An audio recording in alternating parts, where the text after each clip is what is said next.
चलो ठीक है, बहुत है। नेक्स्ट, इसके बाद देखिए लोडिंग ऑन लिंटल, इसको कैलकुलेट करते हैं। यहां से कैलकुलेटिव पार्ट शुरू हो जाएगा हमारा, डेरिवेशन और कैलकुलेशन हमारी यहीं से शुरू हो जाएंगी। लोडिंग ऑन लिंटल, कि लिंटल के ऊपर लोडिंग को कैसे डिफाइन किया जाता है, कैसे कैलकुलेट करते हैं। 5 केस बनेंगे यार इसके, याद रखना, 5 केसेस, और बहुत बार ये क्वेश्चन आता भी है। 5 केस बनेंगे इसके। सो लोडिंग ऑन लिंटल, पहला पॉइंट लिख दीजिए इसके बारे में, lintel are design to carry load above it. Lintels are design to carry load above it, load above it, and sometime load above it, sometime live load, कभी कभार live load भी इसके ऊपर आ जाता है। Transferred by roof slab, transferred by roof slab, transferred by roof slab. 5 case हैं पर काम के अपने पास 3 ही हैं शुरुआत के, क्योंकि अगले 2 केसों के अंदर थ्योरी मिलेगी आपको लिखी हुई, क्योंकि तीनों के अंदर कैलकुलेशन इतनी कर दी होगी हम लोगों ने कि अगले दोनों की कैलकुलेशन को करने की कोई नीड ही नहीं बचेगी। फिर लिखना, with view of distribution of load, with view of distribution of load following 5 cases में बी ऑब्जर्व। 5 केस इसके अंदर बनते हैं, एक एक करके डिस्कस करेंगे, और इसके अंदर मैं कोई अपने घर की बात नहीं करूंगा।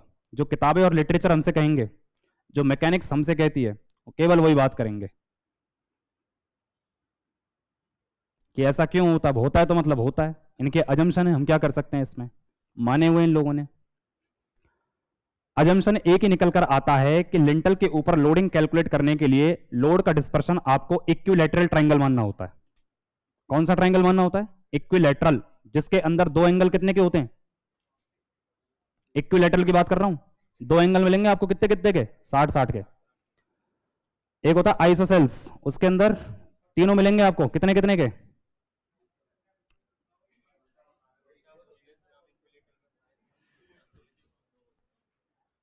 कई कह रहे थे बीच में, कई कह रहे थे बीच में सर 45 के मिलेंगे। ऐसा कौन सा ट्रायंगल बना है जिसके अंदर 45 के मिलते हैं?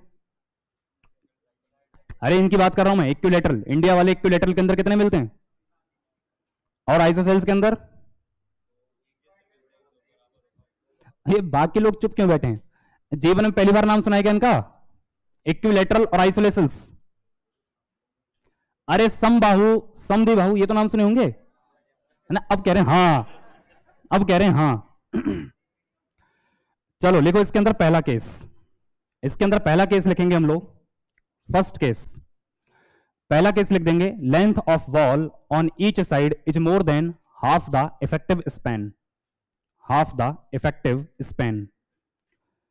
जो इफेक्टिव स्पैन होता है उसके हाफ से ज्यादा मिलेगी आपको दीवारों के दोनों साइड की लेंथ, दोनों साइड की लेंथ। सो पहला केस हमारे पास है, length of wall, length of wall on each side is more than half the effective span, half the effective span. अब 2 अजम्पशन अपने को पहले इसके अंदर नोट कर लेने हैं, 2 अजम्पशन पहले ही अपने को इसके अंदर नोट कर लेने। पहला अजम्पशन लिखिए, फर्स्ट केस की हेडिंग देने के बाद फर्स्ट अजम्पशन लिखिए, for calculation purpose, for calculation purpose, for calculation purpose loading on lintel, loading on lintel, loading on lintel is assumed to be, loading on lintel is assumed to be, is assumed to be in triangular dispersion, in triangular dispersion, in triangular dispersion, in triangular dispersion of angle 60 degree each, of angle 60 degree each, of angle 60 degree each. So effective span की calculation, second point, effective span, यानी lintel के अंदर effective span को कैसे निकाला जाता है। तो जो इफेक्टिव स्पैन होता है लिंटल का, उसको निकालने के हमारे पास दो क्राइटेरिया होते हैं, तो हेडिंग लिख देना, इफेक्टिव स्पान ऑफ लिंटल। ये होता है मिनिमम ऑफ दो चीजें हमारे पास। पहला, first, centre to centre distance between the bearing of lintel, centre to centre distance between bearing of lintel, so bearing of lintel. तो लिंटल की जो बियरिंग है उसका सेंटर टू सेंटर निकाल लो, एक तो ये हुआ, और दूसरा क्या होता है, क्लियर स्पान प्लस में स्मॉल डी। और जो स्मॉल डी होती है इसको कौन सी डेप्थ कहा जाता है, टोटल या इफेक्टिव डेप्थ। इससे मिलता जुलता क्राइटेरिया ही आप लोग कहां डिस्कस करते हो, आरसीसी के अंदर, है ना।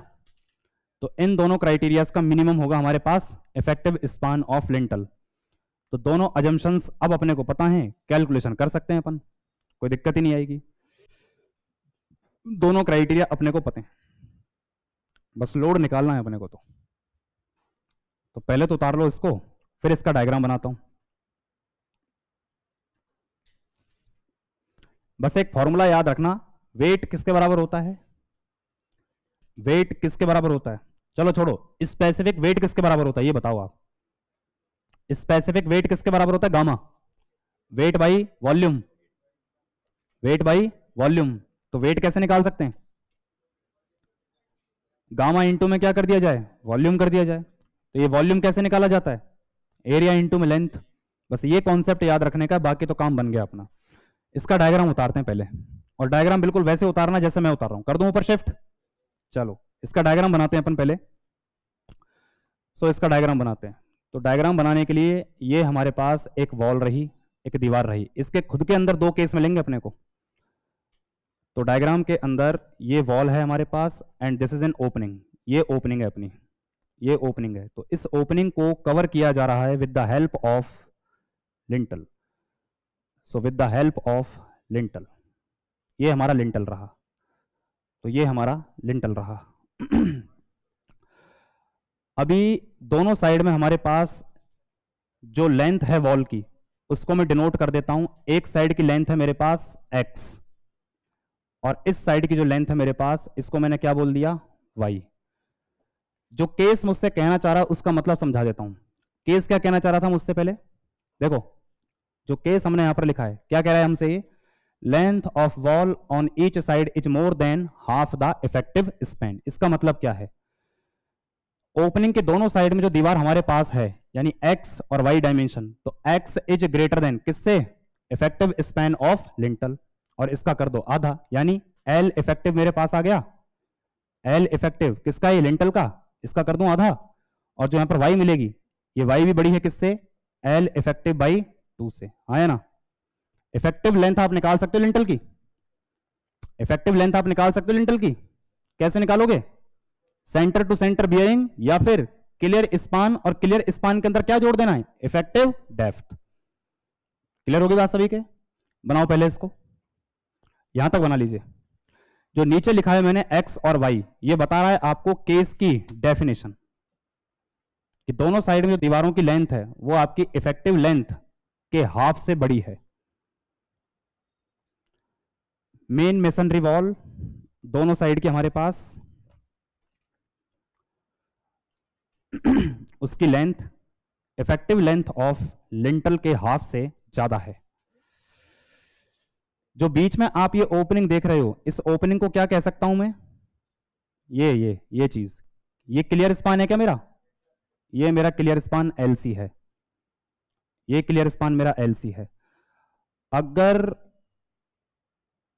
Let us suppose that finish level मेरा ये है, तो क्या ये मेरी इफेक्टिव डेप्थ हो गई, इफेक्टिव डेप्थ हो गई। अगर रेनफोर्स सीमेंट कंक्रीट लिंटल को काम में लेंगे, तो यहां तक मेरे को रेनफोर्समेंट प्रोवाइड करनी पड़ेगी, और यहीं तक क्या निकल कर आ जाएगी मेरी इफेक्टिव डेप्थ। अब खुद इस केस के अंदर दो केस बनेंगे अपने, दो केस हैं इसके अंदर। खुद इस केस में अपने पास दो केस बनेंगे। बना लिया। इस डायग्राम के नीचे दो बातें मैं लिखवाऊंगा, एक तो कैपिटल एच और एक स्मॉल एच। एक तो कैपिटल एच लिखेंगे और एक स्मॉल एच लिखेंगे। तो कैपिटल एच क्या होता है, स्मॉल एच क्या होता है, अगर डायग्राम उतार लिया है तो लिखवाता हूं, क्योंकि उसके बाद फिर मैं दिखाऊंगा डायग्राम के अंदर इन दोनों कंपोनेंट्स को। उतार लिया सभी ने? लिखिए कैपिटल एच, कैपिटल एच लिखिए, height of masonry above the lintel. Capital H, height of masonry above the lintel.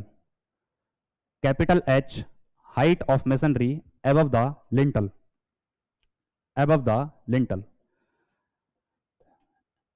लिखिए स्मॉल एच, लिखिए small H, height of triangle, small H, height of triangle, height of triangle with 60 degree dispersion, with 60 degree dispersion. अब मेरे पास क्या gap कम रह गया, इसलिए आपको angle अलग अलग दिख रहे होंगे, पर सारे एंगल कितने के हैं इसमें? 60 डिग्री के हैं, याद रखना भाई लोगों। मेरे पास गैप कम रह गया और डायग्राम हमारा स्केल के ऊपर नहीं है, तो ऐसा मत समझना कि मैंने इसको नॉन सिमेट्रिक बनाया, ये सिमेट्रिक ही है। 60 60 60 गैप कम रह गया मेरे पास, इसलिए सही से बन नहीं पाया। तो जो स्मॉल एच हाइट है वो किसकी हाइट है मेरी? ये जो डिस्पर्शन मैंने यहां पर शो किया है लोडिंग का, ये इसकी हाइट है स्मॉल एच, ये इसकी हाइट है स्मॉल एच। अजम्पशन पहला क्या था? अजम्पशन पहला क्या था मेरा? यानी जितना लोड आ रहा है मेसनरी का लिंटल के ऊपर, उस टोटल लोड को हम कंसीडर नहीं करेंगे, सिर्फ किसके लोड को कंसीडर करते हैं? जो ट्राइंगुलर डिस्पर्सन मैंने यहां पर शो किया है, ये जो ट्राइंगुलर डिस्पर्सन मैंने यहां पर शो किया है, केवल इसके अंदर जितना लोड आ रहा है मेसनरी का, वो मेरा पॉइंट ऑफ कंसर्न है। इस बात को प्रैक्टिकली समझा भी दूंगा मैं, सो इस बात को प्रैक्टिकली मैं समझा भी दूंगा। बताऊं प्रैक्टिकली इस बात को बताऊं क्या? चलो प्रैक्टिकली इस बात को बताते हैं अपन। डायग्राम पर चलते हैं अपन, डायग्राम पे चलते हैं, और डायग्राम कौन सा देखें अपन? ये वाला, ये वाला डायग्राम देखते हैं। देखो भाई, इस वाले डायग्राम के अंदर क्या मेरे पास यही मेरा लिंटल है? बताइए, यही मेरा लिंटल है क्या? ये पोर्शन जो मैं दिखा रहा हूं तुम्हारे सामने, यही है क्या? कैलकुलेशन पर्पज से मैंने क्या किया है, अब इतनी सारी मैसनरी का लोड इसके ऊपर आ रहा है ना, end to end, end to end masonry का लोड मेरा किसके ऊपर आ रहा है? लिंटल के ऊपर। मैंने कैलकुलेशन पर्पस के लिए केवल इस ट्राइंगुलर डिस्पर्सन को ही काम में लिया है क्या? यानी इस ट्राइंगल से बाहर जितना लोड आ रहा है इसको मैं काम में नहीं लूंगा लिंटल के ऊपर लोडिंग को कैलकुलेट करने में। सिर्फ मैं कितने लोड को काम में लूंगा? ये जो इस ट्राइंगल के अंदर आ रहा होगा। यस और नो? समझ में आया कि नहीं आया? समझ में आया कि नहीं आया? कि डायग्राम को घुमा के बताऊं? आ गया समझ में? इस ट्राइंगल को छोड़ दीजिए आप, इस ट्राइंगल को छोड़ दीजिए, बाहर ये जो दीवार का वेट है इसको मैं काम में नहीं लूंगा लिंटल के ऊपर लोड को कैलकुलेट करने में। पहला अजम्पशन यही कह रहा है क्या मुझसे? पहला अजम्पशन यही कह रहा है क्या मुझसे? चेक करिए। फॉर कैलकुलेशन पर्पस हम लोग क्या करते हैं? ट्राइंगुलर डिस्पर्सन को अज्यूम करते हैं। और ट्राइंगुलर डिस्पर्सन कैसा होगा? जिसमें एंगल कितने के होंगे? 60 के, हर एंगल 60 डिग्री का होगा। अब ये इनका अजम्पशन है, बाकी प्रैक्टिकली तो अपने को भी दिख रहा है इस लिंटल के ऊपर कितना लोड आ रहा है, जितनी मैसनरी पूरी है। बट पहला केस क्या कह रहा है? पहला केस ये कह रहा है कि इसके अंदर जो दीवार मेरे पास बची है, ये वाली दीवार, लिंटल से हटके जो दोनों साइड में ये दीवार जो बची है, इस दीवार की लेंथ किससे ज्यादा है? इस दीवार की लेंथ किससे ज्यादा है? L इफेक्टिव बाई 2 से ज्यादा है। तो इस केस में इंडियन स्टैंडर्ड ने अजम्पशन क्या मानी है कि लिंटल के ऊपर लोड को कैलकुलेट करने के लिए आपको कौन सा डिस्पर्सन लेना है? ट्राइंगुलर। कितने एंगल पर? वही आपने डायग्राम यहां पर बनाया है। अब बात क्लियर होगी सभी के? अब बात क्लियर होगी सभी के? चलो बताओ इसका लोड कितना निकल कर आएगा? आप तो मेरे को इसका वेट कैलकुलेट करके बता दो, आप तो मेरे को वेट कैलकुलेट करके बता दो इसका। इस ट्राइंगल के अंदर कितना वेट है मैसनरी का? आप तो मेरे को ये कैलकुलेट करके बता दो। चलो भाई करो, 2 मिनट दे रहा हूं मैं तुमको। आप तो मेरे को ये वेट कैलकुलेट करके बता दो कि इस ट्राइंगल के अंदर कितना वेट आ रहा है मैसनरी का, जो इस लिंटल के ऊपर पड़ रहा होगा। बेसिक मैथमेटिक्स, 2 मिनट दे रहा हूं मैं, और सबकी कॉपी चेक करता हूं अभी। तो इस ट्राइंगल के अंदर कितना लोड मैसनरी का पड़ रहा होगा लिंटल पर, ये मुझे निकालना है। कॉन्सेप्ट मैं पहले ही बता चुका हूं। वेट डेंसिटी का formula gamma is equal to weight by volume. Gamma is equal to weight by volume. अब नहीं बताऊंगा कुछ भी, करो।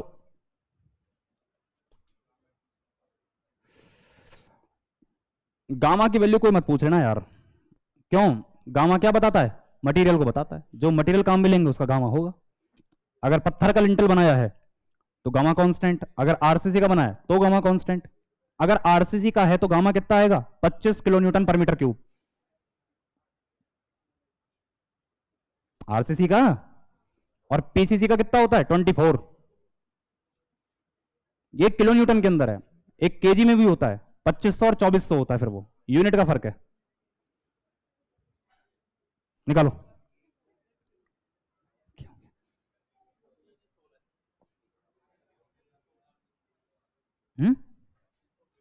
अच्छा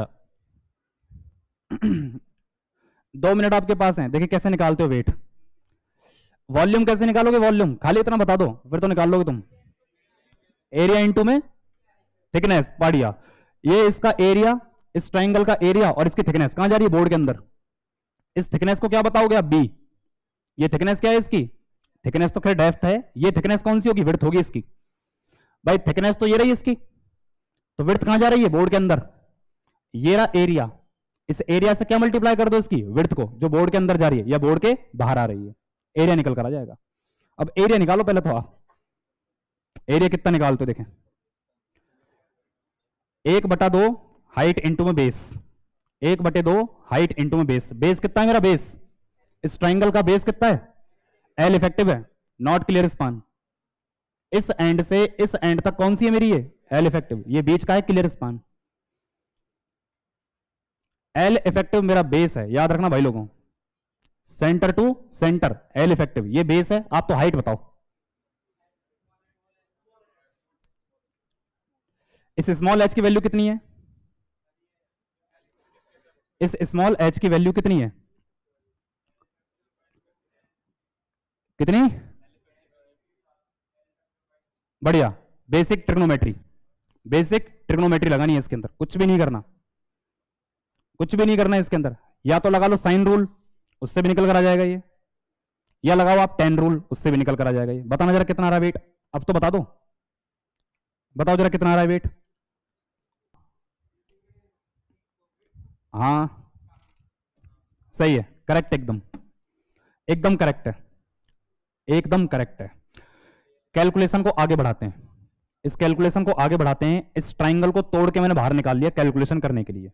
इस ट्राइंगल को मैं बाहर निकाल चुका हूं कैलकुलेशन पर्पस के लिए। ये रहा मेरा ट्राइंगल, ये रहा मेरा ट्राइंगल। मुझे क्या करनी है? ये हाइट निकालनी है, ये हाइट निकालनी है। एंगल कितने का है? 60, 60, और ये भी 60 का होगा। जो बेस है मेरा बेस, ये बेस क्या बता रहा है मेरे को? एल इफेक्टिव बता रहा है। दो तरीके हैं, या तो आप ट्राइंगल की प्रॉपर्टी लगा दो, अगर तीनों एंगल सेम है, तीनों एंगल सेम है तो ये हाइट किसके बराबर हो जाती है? L sine 60। किसके बराबर हो जाती है? L sine 60 degree. ये इस ट्राइंगल की प्रॉपर्टी है, और डायरेक्ट नहीं आया, निकाल सकते हैं अपन साइन रूल से। Perpendicular divide by hypotenuse. Perpendicular कितने का मेरा? एच का।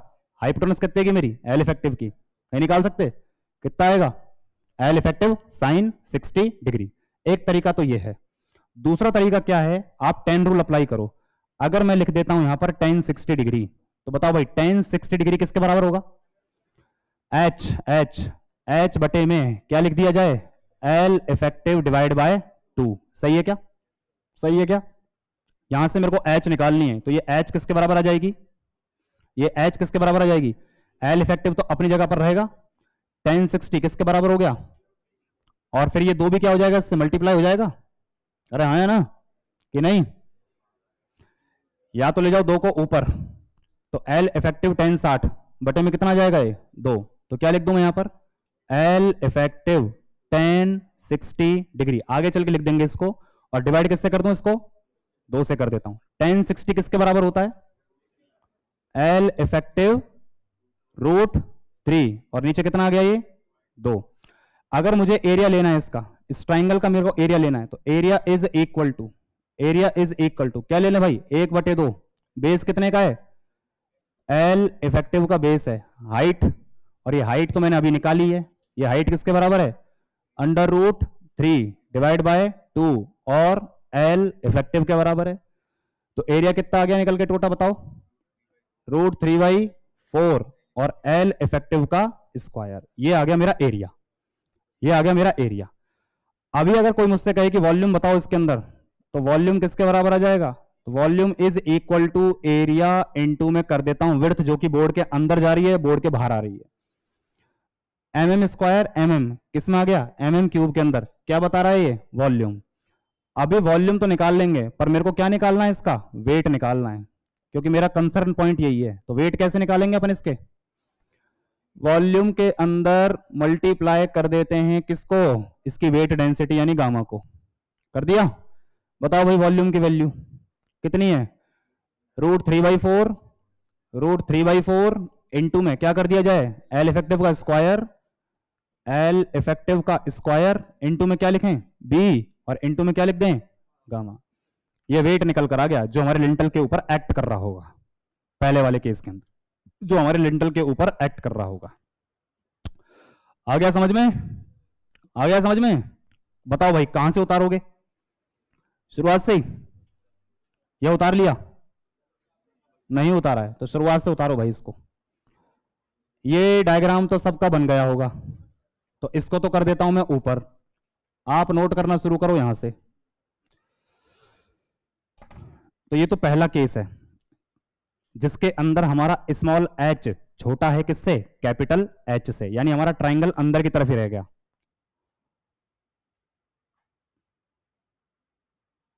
बताओ, एक अगला केस और पढ़ेंगे जिसमें ट्राइंगल बाहर निकलेगा दीवार से, यानी हमारा स्मॉल h कैपिटल H को भी क्रॉस कर जाएगा,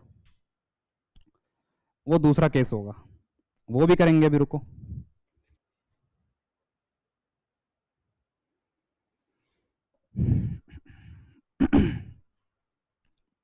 जो लास्ट में हम लोगों ने रिजल्ट निकाला है इसके वेट का, उसको बॉक्स के अंदर बंद कर देना यार। एक तो ये काम का है, प्लस ट्राइंगल के अंदर जो एंगल थे ये काम के हैं, L इफेक्टिव कैसे निकाला ये काम का है। ये तीन चीज हमारी काम की हैं ऑब्जेक्टिव पर्पस से, और ये लिंटल के क्वेश्चन तो आते रहते हैं लगातार। कोई सा भी एग्जाम देके देख लो, एक आध क्वेश्चन आपको लिंटल का कभी ना कभी तो मिल ही जाना है, इस साल नहीं अगले साल मिलेगा, आता है ये क्वेश्चन, और इन्हीं 5 केसों के अंदर से आता है। अब तुम जब जाओगे मेंस की तैयारी करने, तो मेंस के अंदर तो लिंटल का एक क्वेश्चन भी करेंगे अपन, बड़ा वाला, तो ये बात होगी कम से कम 1 साल बाद की। अभी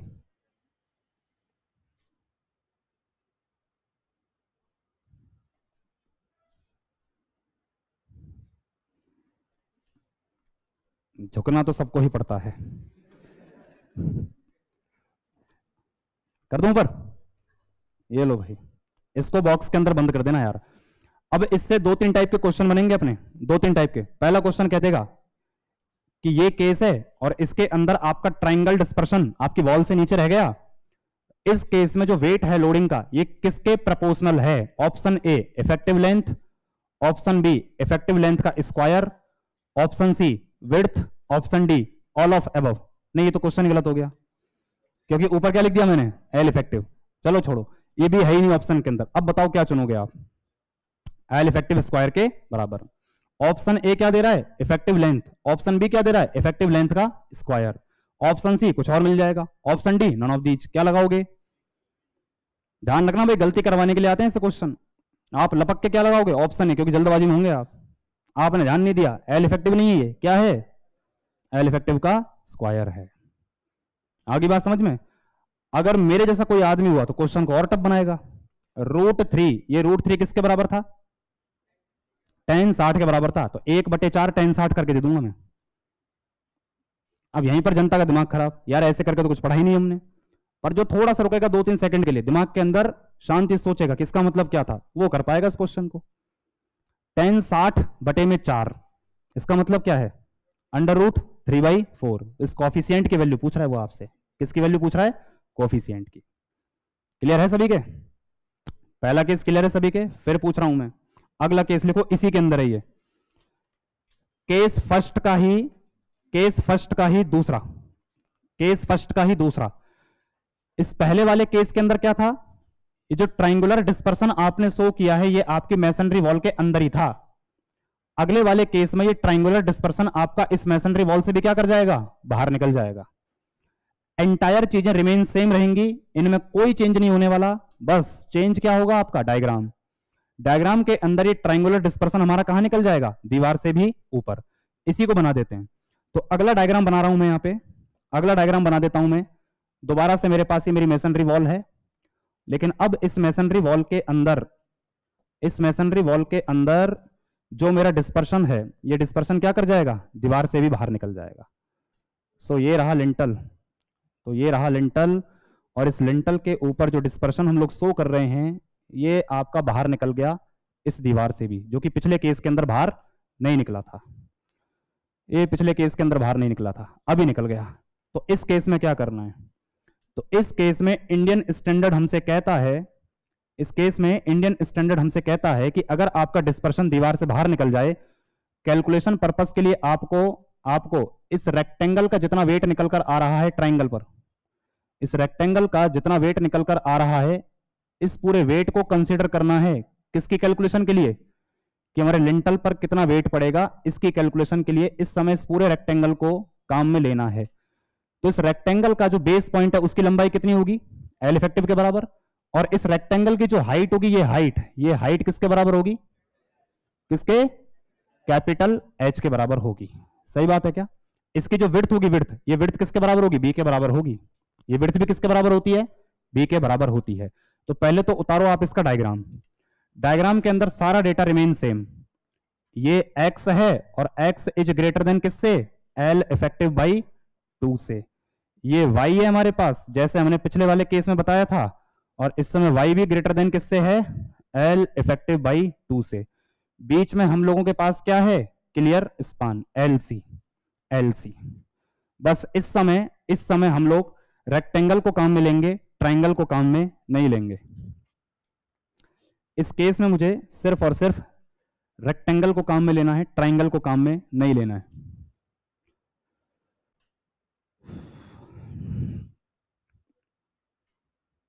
और इसका वेट तो आप लोग ही बताओ भाई, इसका वेट तो आप लोग ही बताओ, बस लास्ट वाले फॉर्मूले के अंदर चेंज होगा। बी इंटू गामा ये तो अपनी जगह पर रहेगा, बाकी एरिया की जगह क्या लिख देंगे, H इंटू में L इफेक्टिव, सीधा आ गया निकल के।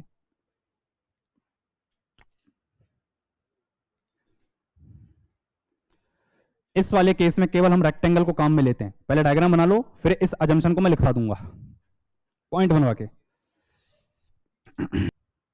अब चूंकि हमारा डिस्पर्शन वॉल के बाहर निकल गया है, इसलिए पूरा लोड काम में लेना पड़ेगा जो लिंटल के ऊपर आ रहा होगा इन फॉर्म ऑफ रेक्टेंगल। पिछले वाले केस में डिस्पर्शन अंदर की तरफ था, इसलिए केवल ट्राइंगुलर पोर्शन की लोडिंग को काम में लिया था हमने, बाकी को छोड़ दिया था। करूं इससे आगे, ठीक, इससे आगे कर देते हैं। तो वेट, तो ये वेट किसके बराबर लिखा जाएगा, एरिया इनटू में विड्थ और इनटू में गामा ऑफ मटेरियल। तो भाई एरिया किसके बराबर आ रहा है, H इंटू में L इफेक्टिव, ये तो रहा एरिया, और इसको मल्टीप्लाई कर दिया B से, और इन सबको मल्टीप्लाई कर दिया किससे, गामा से। ये डायरेक्ट वेट बता रहा है अपने को इस केस का, डायरेक्ट। उतार लीजिए इसको और बॉक्स के अंदर बंद कर देना, उतार लीजिए और बॉक्स के अंदर बंद कर लीजिए, उतार लीजिए और बॉक्स के अंदर बंद कर दीजिए। तो पहला केस पूरा हो गया हमारा, पहला केस पूरा हो गया, with in the wall and outside the wall, dispersion अंदर और डिस्पर्सन बाहर, दो केस हमारे इसके अंदर हो चुके हैं। तो पहला केस निपट गया यहीं पर। अब पढ़ते हैं केस नंबर 2। तो पहला केस यहीं पर एंड होता है हमारा, इसके बाद केस नंबर 2 हो गया सभी का।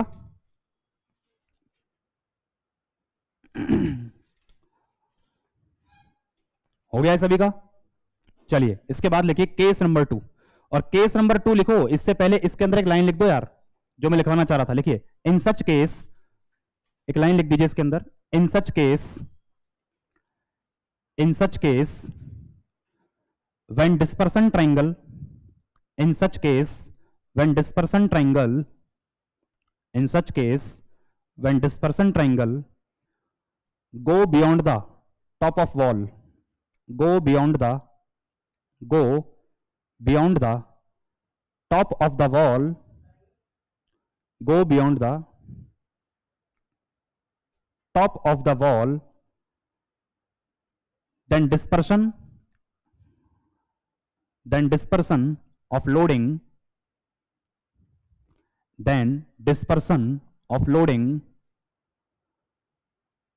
on lintel is to be assumed as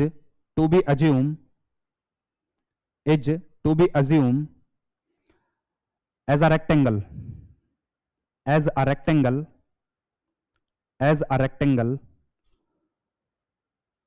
of dimension capital H and L effective, of dimension capital H and L effective, of dimension capital H and L effective। तो पहला केस पूरा होता है। Second case लिखिए आप, second case लिखिए, length of wall on one side is less than half the effective span of lintel. और मैं कहता हूं इसका डायग्राम तो एक बार आप खुद ही लोग बनाओ, आप ही लोग बनाओ, मैं नहीं बनाऊंगा। आप स्टेटमेंट को पढ़ लो सही से, क्या कह रहा है कि एक साइड की दीवार आपकी इफेक्टिव लेंथ के आधे से क्या रह गई है, कम, और दूसरी साइड में क्या है, वो ज्यादा। डायग्राम खुद ही बनाओ एक बार आप, फिर चेक करते हैं। रफ के अंदर बना लेना, अगर आपको लगे कि डाउट है कि गलती हो सकती है तो फेयर में काटना पीटना पड़ेगा, फेयर में काटना पीटना पड़ता है। फिर बनाया। इस वाले केस के अकॉर्डिंग क्या होगा कि जो हमारी मेसनरी वॉल है, इस मेसनरी वॉल के अंदर जो ओपनिंग हम लोगों ने दे रखी है, इस ओपनिंग के अंदर जो एक साइड की वॉल है, वो एक साइड की वॉल की जो लेंथ है वो क्राइटेरिया से क्या रह जाएगी, कम रह जाएगी इसमें, तो उस क्राइटेरिया से रह जाएगी कम। So this is the lintel, ये हमारा लिंटल रहा। इस साइड में जो लेंथ है वॉल की x, ये x इज लेस देन किससे, L इफेक्टिव बाई 2 से। लेकिन इस साइड की ये जो लेंथ है y, ये y क्या होगी आपकी, greater than L effective by 2 से। ये केस है हमारा, ये केस है हमारा। इसके अंदर जो डिस्पर्सन माना जाता है लोडिंग का, वो क्या माना जाता है, रेक्टेंगल माना जाता है। इस वाले केस के अंदर जो डिस्पर्सन माना जाएगा लोडिंग का, वो क्या माना जाता है, एक रेक्टेंगल माना जाता है। और इस रेक्टेंगल का बेस किसके बराबर होता है, L इफेक्टिव के बराबर होता है। किसके बराबर, तो L इफेक्टिव लेना आप जानते ही हो। ये बीच का डिस्टेंस किसके बराबर हो गया, क्लियर स्पान। इस क्लियर स्पान के अंदर ये डिस्टेंस और जोड़ देना, ये किसके बराबर निकल कर आएगा, इफेक्टिव स्पान। इस समय ये जो रेक्टेंगल आपने माना है, इस रेक्टेंगल की जो हाइट होती है बाय डिफॉल्ट अपने को क्या माननी पड़ती है, ये L इफेक्टिव ही माननी पड़ती है। क्या माननी पड़ती है, L इफेक्टिव। तो बेस भी कितना हो गया इसका, L इफेक्टिव। इसकी हाइट भी कितनी हो चुकी है, L इफेक्टिव। ये किसकी तरह बिहेव करता है, स्क्वायर पोर्शन की तरह बिहेव करता है। लेकिन स्क्वायर पोर्शन दिखने में है नहीं, ये स्क्वायर पोर्शन दिखने में ये है नहीं, दिखने में क्या है, ये रेक्टेंगल है, रेक्टेंगल ही बनता है। तो बाय डिफॉल्ट इसकी हाइट मुझे क्या माननी पड़ती है, L इफेक्टिव के बराबर ही माननी पड़ती है। ये मेरा अजम्पशन है इस केस का। यानी डिस्पर्सन कैसा होगा, look like a rectangle of equal side, जो किसकी तरह बिहेव करता है, स्क्वायर की तरह। बेस भी कितने का है, L इफेक्टिव का। हाइट भी कितने की है, L इफेक्टिव की। बताओ जरा कितना वेट लगा रहा है ये लिंटल के ऊपर, लिंटल के ऊपर कितना वेट लगा रहा है ये, L इफेक्टिव का स्क्वायर, B इंटू में गामा। सिंपल कैलकुलेशन, कुछ है ही नहीं अब इसके अंदर। पहले उतारो डायग्राम, फिर इसके नीचे इसका अजम्पशन लिखवाता हूं मैं। और जिन लोगों ने वेट का फॉर्मूला लिख लिया, कोई दिक्कत नहीं, लिख लो, उस लाइन को भी लिखवा देंगे अपन। फिर अगर वेट का फॉर्मूला उतार लिया है कोई दिक्कत नहीं है, लाइन को मैं बाद में लिखवा दूंगा, बाकी पहले लाइन लिख लेंगे अपन, फिर उसके बाद फॉर्मूला। तो इस वाले केस के अंदर डिस्पर्शन माना जाता है एक रेक्टेंगल जिसकी साइड किस किस के बराबर होती हैं, L इफेक्टिव के बराबर ही होती हैं। बाय डिफॉल्ट मानना पड़ेगा आपको।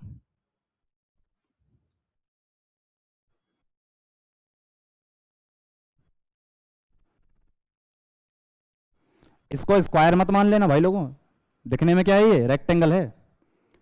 कैलकुलेशन पर्पस के लिए हमने क्या मान ली साइड इसकी, L इफेक्टिव और L इफेक्टिव।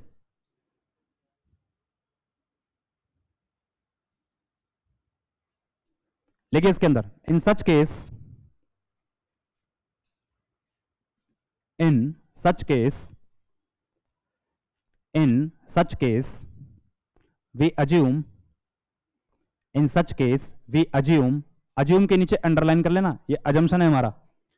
इन रियलिटी ऐसा नहीं मिलेगा आपको, फिर वो सॉफ्टवेयर कैलकुलेट करके देता है अपने को, that is STAAD Pro, AutoCAD, Revit, ये सारे सॉफ्टवेयर कैलकुलेट करके देते हैं। नहीं तो फिर कानीज मेथड का नाम सुना है आपने, उससे इटरेशन लगा लगा के निकालते हैं फिर अपन कितने लोड आ रहे हैं इसमें। लिखो भाई, in such case we assumes the dispersion of loading on lintel, the dispersion of loading on lintel, the dispersion of loading on lintel in form of rectangle, in form of rectangle, in form of rectangle of side, of sides equal to L effective, of sides equal to L effective,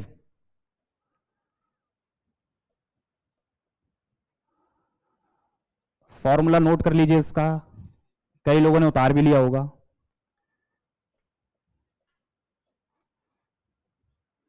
तो wait किसके बराबर आ गया हमारा, यही wait निकलकर आ गया मेरा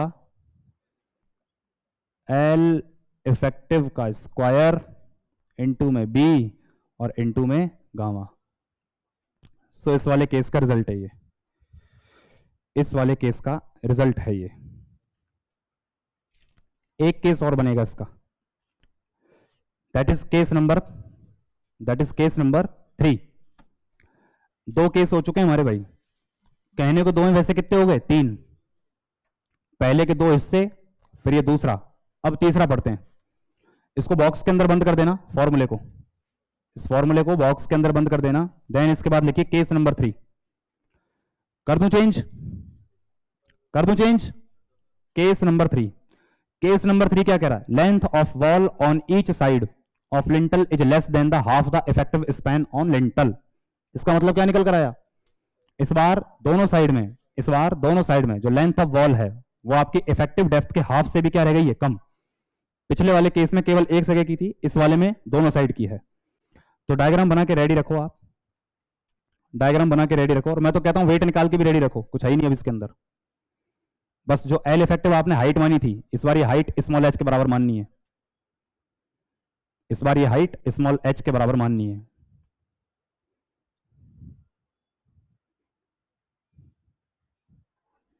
और स्मॉल एच मैंने शुरुआत में क्या बताया था, हाइट ऑफ डिस्पर्शन ट्राइंगल।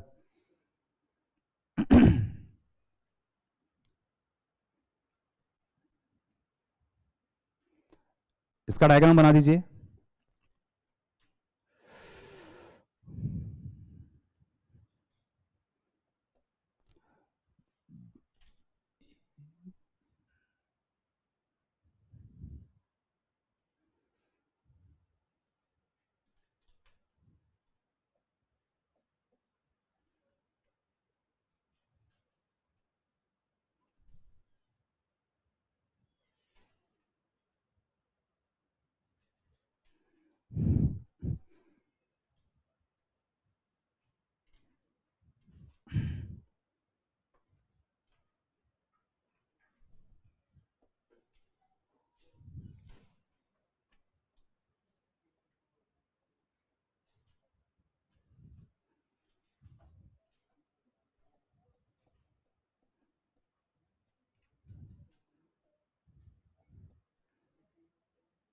बातें मत करो,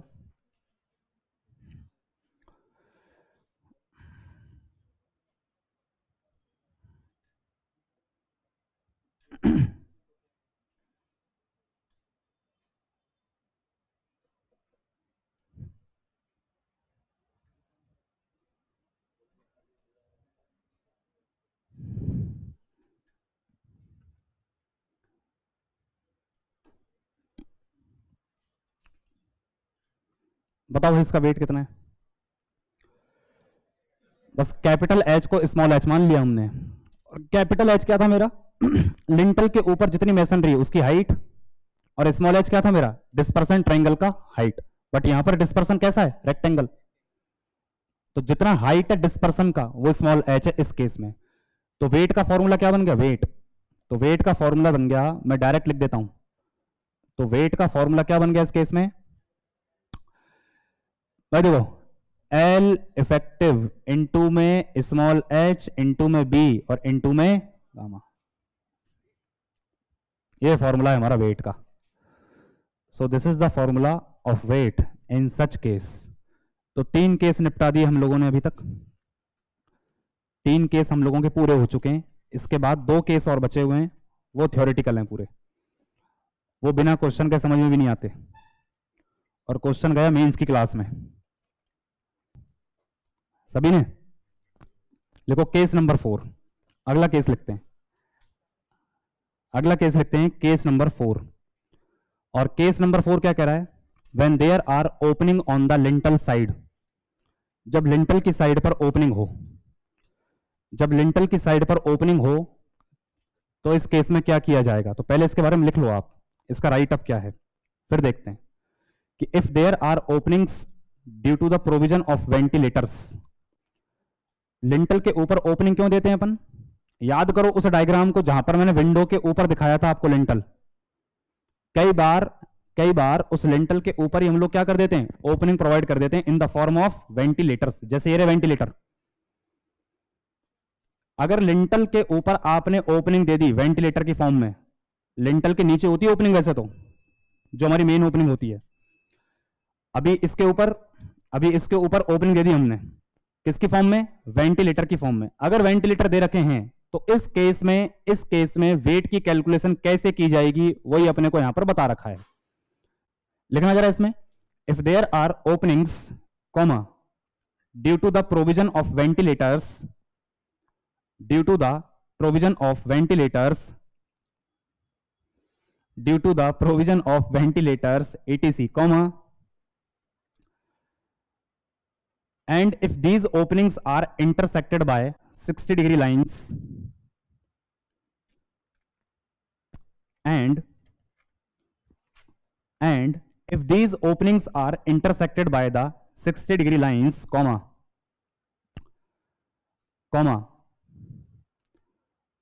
the loading will be calculated by the loading will be calculated by allowing dispersion lines at 60 degree, allowing dispersion line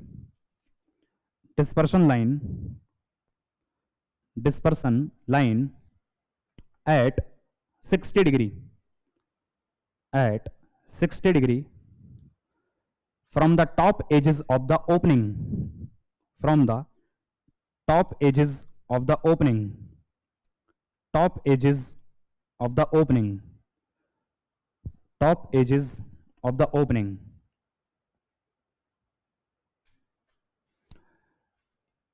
next अगला पॉइंट क्या कह रहा है? The total load on the lintel, अगला point क्या कह रहा है? The total load on lintel, the total load on the lintel will be equal to the total load on lintel will be equal to the weight of masonry, the weight of masonry, the weight of masonry contain in the shade, contain in the shade, contain in the shade, contain in the shade, contain in the shade. Calculation तो हमारी वैसी रहेगी, बस इसके अंदर diagram हमारा change करेगा। अब जो केस हम लोगों ने पढ़े हैं अभी तक, कैलकुलेशन हमारी वैसी रहेगी, बस यहां पर डायग्राम क्या कर रहा है? चेंज कर रहा है। इस डायग्राम के अंदर आपको लिंटल कहां पर दिख रही है? लिंटल आपको कहां दिख रही है? ये रही, ये रहा आपका लिंटल। ये जो लिंटल है ये एल क्या बता रहा है आपको? Clear span. और ये जो बियरिंग है इसके सेंटर से सेंटर क्या निकाल लेंगे? इसका एल इफेक्टिव। अब ठीक इसी के ऊपर आपने क्या प्रोवाइड कर दी? ओपनिंग। क्या प्रोवाइड कर दी? ओपनिंग। अब इस ओपनिंग के ऊपर जो मैसनरी है, इस ओपनिंग के ऊपर जो मैसनरी है, इस मैसनरी में से केवल आपको क्या लेना है, ये ट्राइंगुलर डिस्पर्सन, और ये भी कितने डिग्री एंगल का, ये भी कितने डिग्री एंगल का, 60 डिग्री एंगल का। तो इस 60 डिग्री एंगल के डिस्पर्सन में कौन सा केस बन रहा है आपका, ये अभी तक जितने केस पढ़े हैं आपने उनमें से कौन सा केस बन रहा है, ये वाला, फर्स्ट वाले का भी फर्स्ट वाला, जिसके अंदर डिस्पर्सन हमारा मेसनरी वॉल से क्या था, नीचे। लोड की कैलकुलेशन नहीं कर पाओगे क्या, नहीं कर पाओगे क्या, कर देंगे। अब आ जाओ नीचे वाले के लिए, ये जो लिंटल है, इस लिंटल के लिए डिस्पर्सन कितना माना है आपने, 60। अगर इस लाइन को मैं आगे की तरफ बढ़ाऊं, इस लाइन को अगर मैं आगे की तरफ बढ़ाऊं तो क्या ये ओपनिंग से ऊपर निकल जाएगी, क्या ये ओपनिंग से ऊपर निकल जाएगी। अगर ये ओपनिंग से ऊपर निकल गई है, कौन सा केस है ये, फर्स्ट का सेकंड वाला। नहीं कैलकुलेट करोगे क्या, मना कर रहा है, कर लोगे ना, ठीक है, उतारिए डायग्राम, सिर्फ डायग्राम उतार लीजिए और याद रखिएगा ऊपर वाले केस में लगेगा पहले का दूसरा और नीचे वाले में लगेगा पहले का, उल्टा बोल दिए, पहले का पहला तो ऊपर वाले में और पहले का दूसरा नीचे वाले में, पहला ऊपर और दूसरा नीचे।